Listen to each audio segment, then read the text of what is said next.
Hi, I'm Helen, Time 2 Resources. This video will help you to understand the stages of the recruitment and selection process.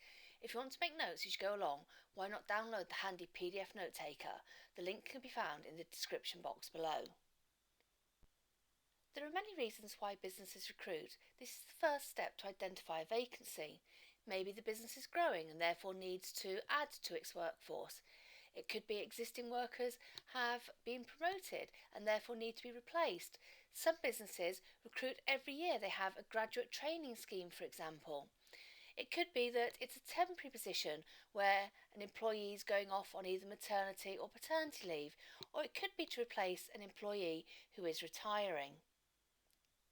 The recruitment and selection process is all the steps a business will go through from identifying a vacancy to filling it with a successful candidate.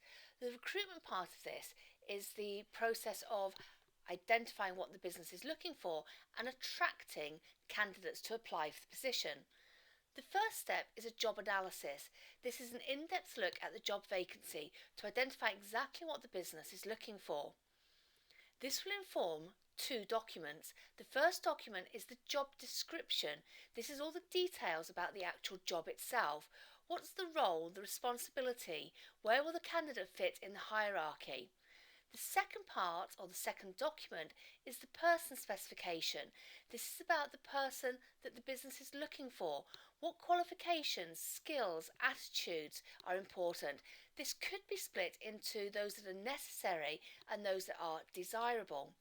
These two documents, the job description and the person specification, will be used to design a job advertisement.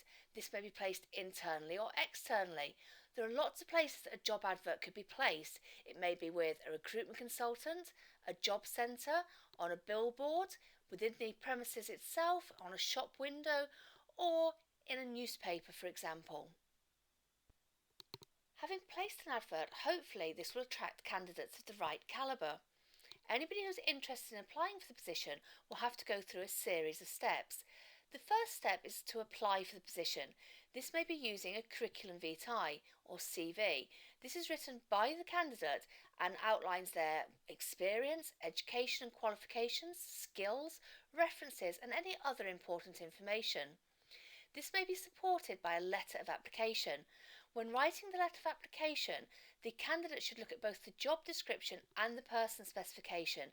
This should not be a generic letter of application, but should be tailored carefully to this specific vacancy. The process may also include filling in an application form. This is designed by the business that is recruiting and sent to all of the candidates to collect the same information from everyone. Once all of the application documents have been received, the business will then shortlist who they think are the most suitable candidates. This will be the start of the selection process. This process may include assessment centres where either the business or a third party invites the candidates to carry out a range of activities at the same time. This may include team building, role play or problem solving. This allows the business to observe how the candidates respond to a range of scenarios. It could include tests, for example competency or skills tests, psychometric or aptitude tests. This could also include physical tests if being fit is an important part of the role. It may also involve and is likely to involve interviews. These could be one-to-one, one-to-many, i.e. a panel interview. This allows a question and answer session to be two-way between the candidate and the business that is recruiting. Increasingly, we are seeing technology used within the interview process, so this could be a telephone or video interview. In summary, the recruitment and selection process is all of the stages a business goes through from identifying a vacancy to filling it with a successful candidate. The recruitment part of the process involves identifying a vacancy and carrying out a detailed job analysis.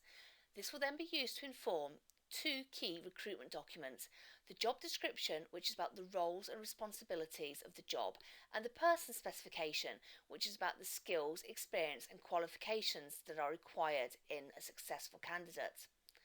This will then be used to inform a job advertisement, which will attract applications. The applications may be in the form of a CV, letter of application and application form. Once received by a business, they will use this to shortlist the most suitable candidates for the position. This is the start of the selection process. The shortlisting will then lead to a series of activities. This could include assessment centres, tests and interviews, which can be one-to-one or panel interviews. The successful candidate will be issued with a contract of employment upon acceptance of the position, and when they start the position they will then receive induction training. This will be covered in another video.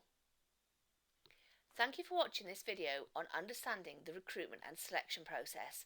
If you haven't already done so, why not subscribe to the Time2 Resources YouTube channel now?